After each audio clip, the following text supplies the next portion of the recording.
Vamos trazer o Yuri Pita para essa conversa, a Renata também, ele que está lá e pode falar um pouquinho sobre o clima, porque eu estava até perguntando aqui para a Marina, né, no Zap, o que aconteceu de fato, porque a gente tem sempre o on e o bastidor, né, o que aconteceu para a gente jogar para o público, para a notícia, e o que de fato aconteceu para a matéria não ter andado e não ter sido votada. Como não teve quórum ontem para votação em plenário da PEC do Supremo, então eu joguei esse questionamento para a Marina. Não tinha quórum na CCJ? O que aconteceu? Já que também havia uma expectativa, Yuri Pita, de que essa matéria, pelo menos a do porte de drogas, fosse votada na CCJ ainda hoje, né? O relatório fosse apresentado e a matéria começasse a andar para em plenário ela já ser apreciada na semana que vem.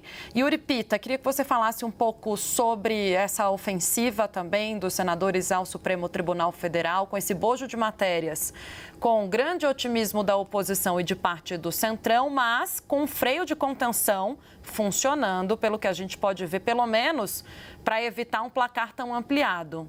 O freio de contenção, é claro, sendo trabalhado pelo governo. É isso, tem essa contenção, acho que é uma palavra que define muito bem. Esse ambiente, quer dizer, ele faz muito parte, né? A gente veio falando do quanto, durante o governo Bolsonaro, as relações entre governo e judiciário foram se desgastando e depois houve uma certa normalização da institucionalidade aqui na Praça dos Três Poderes. E, de certa forma, esse embate Congresso e Judiciário também faz parte dessa volta de normalização, ou seja, de que, de fato, entre esses dois poderes, o judiciário sendo acionado muitas vezes por integrantes do legislativo que saem derrotados de decisões daqui a se manifestar, é provocado e toma algumas decisões que desagradam a maioria do Congresso e daí vem esse tipo de reação. Então, de certa forma, minha avaliação olhando para a floresta como um todo, não só para as árvores aqui mais próximas, é um pouco fruto dessa situação.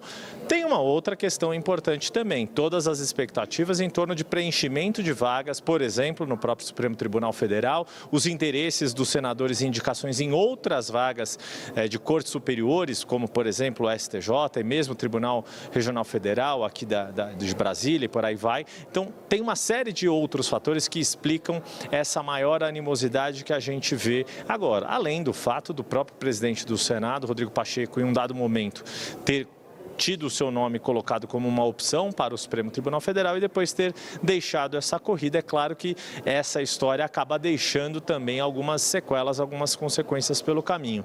Só para voltar uma outra coisa daquela discussão ainda da PEC do STF que queria compartilhar com vocês, que eu vi agora há pouco, vocês estavam falando com a Renata Agostini sobre como vai ser, caso a PEC seja aprovada hoje aqui no plenário do Senado, o andamento ali na Câmara. O que os defensores da PEC aqui no Senado contam?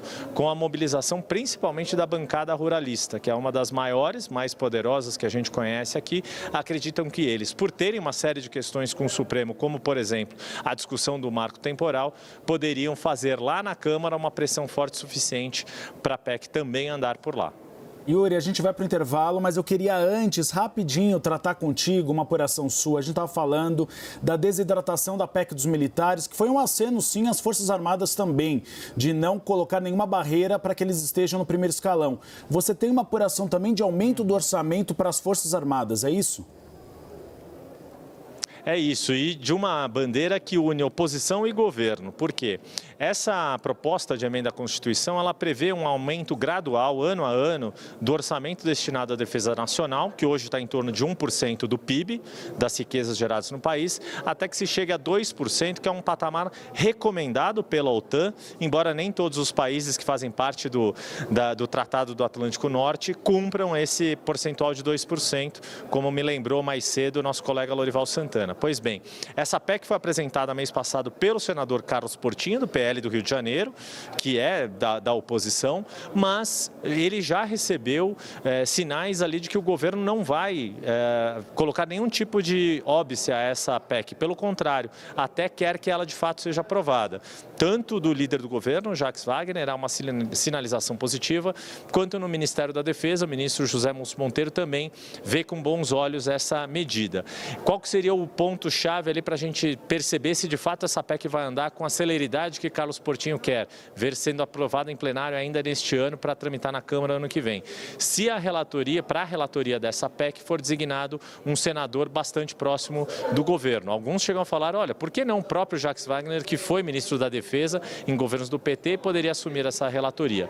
Não tem ainda esse nome colocado, mas há sim vários gestos do governo de que topa aprovar essa PEC, mais um instrumento que o governo tem à sua disposição para melhorar, para ter uma boa relação com os militares. Lembrando que hoje muito do orçamento da defesa é gasto praticamente com folha de pessoal e sobra muito pouco para investimentos, como compra de caças da aeronáutica, o investimento no submarino nuclear, troca ali de equipamentos blindados, por exemplo, do Exército e por aí vai.